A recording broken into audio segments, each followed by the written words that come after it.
ನಾವು ಪ್ರೋಗ್ರಾಮ್ ನ ಶುರುವಲ್ಲೂ ಹೇಳಿದೀವಿ, ಇಲ್ಲಿ ಬರುವವರದು ವೈಯಕ್ತಿಕ ಹೇಳಿಕೆ ಅಂತ ಹೇಳಿ. ರಘು ದೊಡ್ಡೇರಿ ಅವರು ರಾಷ್ಟ್ರೀಯ ಧ್ವಜದ ಬಗ್ಗೆ, ಆ ರಾಷ್ಟ್ರ ಧ್ವಜದ ಬಗ್ಗೆ ಕೊಟ್ಟ ಹೇಳಿಕೆ ಅವರ ವೈಯಕ್ತಿಕ ಹೇಳಿಕೆ. ಇದನ್ನ ಚಾನೆಲ್ ಎಂಡೋರ್ಸ್ ಮಾಡೋದಿಲ್ಲ. ಎನಿವೆ, ಅಶೋಕ್ ಗೌಡ್ರು 30 ಸೆಕೆಂಡ್ ಒಂದ್ ಮಿನಿಟ್ ಅಲ್ಲಿ ಮುಗಿಸ್ತೇನೆ ನೋಡಿ. ಫಸ್ಟ್ ರವೀಂದ್ರನಾಥ್ ಟಾಗೂರ್ ಅವ್ರ ಬಗ್ಗೆ ಪ್ರತಿ ಸತಿನೂ ಹೇಳ್ತಿದ್ದಾರೆ. ಅವ್ರು ಕ್ಲಿಯರ್ ಕಟ್ ಆಗಿ ಹೇಳಿದ್ದಾರೆ, 6 ಸ್ಟ್ಯಾನ್ಸ್ನ ನಾವು ಒಪ್ಕೊಳ್ತಾ ಇದ್ದೇವೆ. ಅಕಸ್ಮಾತ್ ಯಾರಿಗಾದ್ರು ಅಬ್ಜೆಕ್ಷನ್ ಇದ್ರೂ ಸಹ ರಾಷ್ಟ್ರಗೀತೆ ಅಂತಕ್ಕಂಥದ್ದು ಹಿಂಗೆ ಇರುತ್ತೆ ಅಂತ ಹೇಳ್ಬಿಟ್ಟು ಒಪ್ಕೊಂಡಿರ್ತಕ್ಕಂಥದ್ದು. ಯಾವಾಗ ಅಂತ ಹೇಳಿದ್ರೆ 1943 ನಲ್ಲಿ ಅವ್ರು ಹೇಳಿರ್ತಕ್ಕಂಥ ಒಂದು ಮಾತು. ಡೇಟು ನಾನು ಮಿಸ್ ಮಾಡಿ ಇನ್ನೊಂದ್ಸತಿ ಹೇಳ್ತೇನೆ. ಹಾಗೆ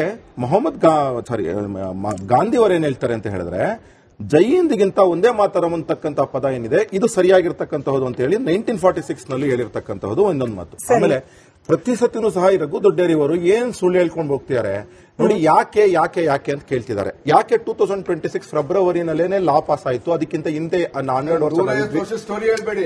ಯಾರಪ್ಪ 12 ವರ್ಷ ನಾವು ಸರ್ಕಾರ ಇತ್ತು, ಯಾಕೆ ಪಾಸ್ ಮಾಡಿಲ್ಲ ಅಂತ ಕೇಳ್ತಿದ್ದಾರೆ. ಇಟ್ಸ್ ವೆರಿ ಕ್ಲಿಯರ್ ಕಟ್ ಆಗಿ ಹೇಳ್ತಾ ಇದ್ದೀನಿ. 2017 ಮೆಡ್ರಾಸ್ ಹೈಕೋರ್ಟ್, 2022 ಡೆಲ್ಲಿ ಹೈಕೋರ್ಟ್ ಮೇಲೆ ಆರ್ಡರ್ ಬಂದ ಮೇಲೆ ವೆರಿ ಕ್ಲಿಯರ್ ಕಟ್ ಆಗಿ ಲಾ ಮಾಡಲೇಬೇಕಿತ್ತು. ನೀವು ಒಂದ್ ನಿಮಿಷ, ತದನಂತರದಲ್ಲಿ ರಿಸಲ್ಟ್ ಬಂದಾಗ ಜಡ್ಜ್ಮೆಂಟ್ ಬಂದಾಗ ಒಂದ್ ನಿಮಿಷ, ಬಿಜೆಪಿಗೆ ದೇಶದ ಯುವಕರು ಚೀಮಾರಿ ಆಗ್ತಾ ಇದ್ದಾರೆ. ನಿಮ್ಮನ್ನ ದೇಶ ಬಿಟ್ಟು ಹೊರಗಡೆ ತರಬೇಕು ಅಂತ ಕಾಯ್ತಾ ಇದ್ದಾರೆ. ಅದಕ್ಕೋಸ್ಕರ ಬುರುಡೆ ಬಿಡೋದ್ ಬಿಡ್ರಿ. ಮೂಲ ಸಾಂಗ್ಗೆ ನೀವು ಯಾಕೆ ಕತ್ತೆ ಆಗ್ತಾ ಇದ್ದೀರಿ? ರಾಷ್ಟ್ರಗೀತೆಗೂ ಕತ್ತೆ ಆಗ್ತೀರಾ ನೀವು? RSS ಮಿಕ್ಸ್ ಮಾಡ್ತೀರಿ. ಮೂಲ ರಾಷ್ಟ್ರಗೀತೆ ಅದಕ್ಕೆ ನಾಳೆ RSS ನೀವು ದೇಶದ ಫ್ಲಾಗ್ ಮಾಡಿಫೈ ಮಾಡ್ತೀರಿ. ರಾಷ್ಟ್ರಗೀತೆ ಕೋರ್ಟ್ ನೀವು ಕೇಳಿಸ್ಕೊಳ್ಳಿ.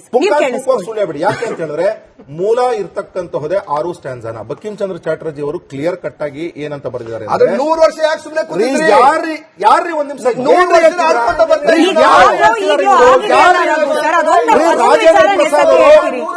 ರಾಜೇಂದ್ರ ಪ್ರಸಾದ್ ಅವರು 2015 ನಲ್ಲಿ ಜಾನ್ವರಿ 7 ಹೇಳಿದ್ದಾರೆ, ಇದು ಯು ಹ್ಯಾವ್ ಟು ಸಿಂಗ್ ಅಂತ ಹೇಳಿ.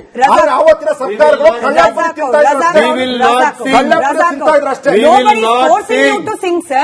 Nobody is forcing you to sing. ಕೇಳ್ತಿರೋದೇನು ಗೌರವ ಕೊಡಿ ಅಂತ ಅಷ್ಟೇ.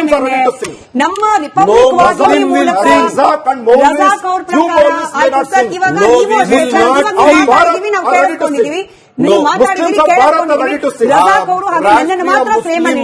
ರಜಾಕ್ ಅವರೇ, ಮತ್ತೊಮ್ಮೆ ನಮ್ಮ ರಿಪಬ್ಲಿಕ್ ವಾಹಿನಿ ಮೂಲಕ ಇಡೀ ಜನರಿಗೆ, ಎಸ್ಪೆಷಲಿ ಮುಸಲ್ಮಾನರಿಗೆ ಹೋಗ್ಲಿ ಈ ವಿಚಾರ ಅನ್ನೋ ಕಾರಣ ಕೇಳ್ತಿದ್ದೀನಿ. Nobody is forcing to sing. ಹಾಡು ಹೇಳಲೇಬೇಕು ಅಂತ ಹೇಳಿ ಯಾವ ಕಾನೂನು ಕೂಡ ಕಡ್ಡಾಯ ಮಾಡ್ತಾ ಇಲ್ಲ. ಗೌರವ ಸಮರ್ಪಿಸಿ ಎಂದು ಮಾತ್ರ. ಎನಿವೆ, ರಜಾಕ್ ಅವರಿಗೆ ಪ್ರಶ್ನೆ.